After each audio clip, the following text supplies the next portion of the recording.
राज्य महिला आयोग की अध्यक्ष बबीता चौहान द्वारा सर्किट हाउस में हुई जन सुनवाई।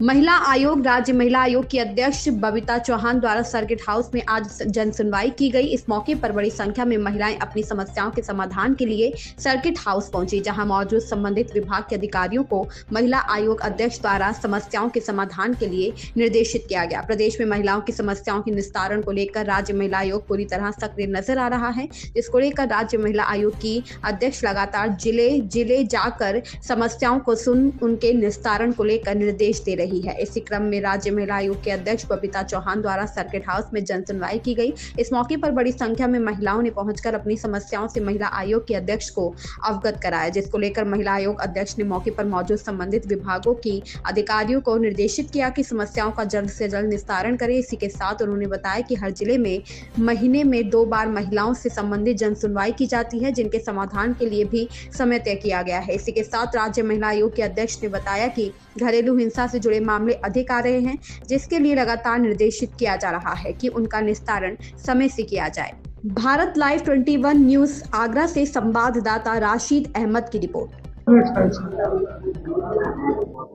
सुनवाई आज उद्देश्य है मेरा कि जितनी हमारी पीड़िता है, क्योंकि हमारे यहाँ महीने में 2 बार सुनवाई होती है और जितने हमारे पास केस आते हैं उनसे संबंधित अधिकारी हमारे यहाँ सब मौजूद रहते हैं और जितने जो भी समस्याएं हैं हम कोशिश करते हैं कि उनका तुरंत की तुरंत निस्तारण कराएं।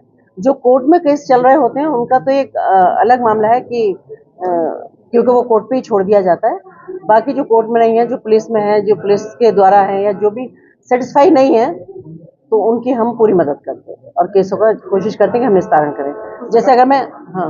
जैसे मैं लास्ट टाइम की बात बताऊं आपको कि मेरे पास 27 केस आए थे। जो पिछली बार मैंने सुनवाई की थी यहाँ, 27 में से मैंने 19 केसों का निस्तारण हो गया हमारे यहाँ से और बच्चे 4 केस में से 3 केस बचे हैं, जिसमें से 1 केस उन्होंने वापस खुद ही ले लिया और 3 केस किए, जिसमें 3 केस में कार्रवाई चल रही है। तो मैं समझती हूँ कि ये बहुत अच्छी हमारी पहल है कि जिनका इतनी जल्दी इतने केसों का निस्तारण किया जा रहा है। नेचुरली सभी तरह के आते हैं, लेकिन घरेलू हिंसा के बहुत आते हैं और महिलाओं से क्योंकि महिला देश की आधी आबादी है, 12.5 करोड़ की आबादी महिलाओं की है उत्तर प्रदेश में, तो निश्चित रूप से हर फील्ड से जुड़े हुए हैं। पर घरेलू हिंसा से बहुत सारे केस हैं कि जो यहाँ आते हैं। मैडम, जो आपने आरोप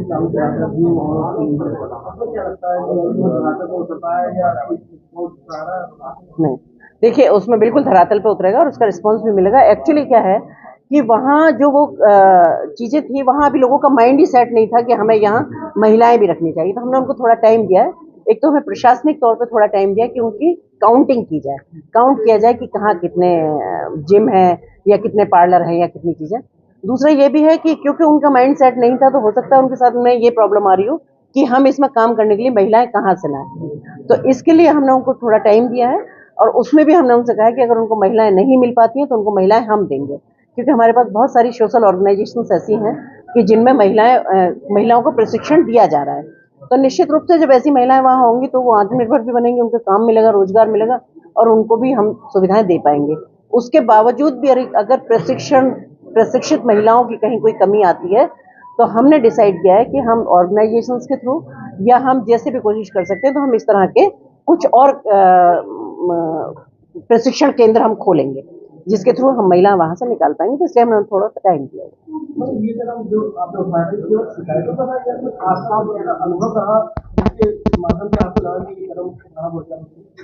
देखिए शिकायतों तो है ही और आप ही जैसे लोगों के माध्यम से मुझे बहुत शिकायतें रोज मिलती हैं। ऐसा नहीं है, जिम के बारे में अगर बात की जाए तो आप सबने भी इतना बड़ा छापा, इतनी बड़ी बड़ी स्टोरियां उस पर लिखी हुई हैं, तो ये कोई नई चीज नहीं है और हम सब लोग सामाजिक लोग हैं। प्रैक्टिकली भी अगर देखा जाए तो ये चीजें।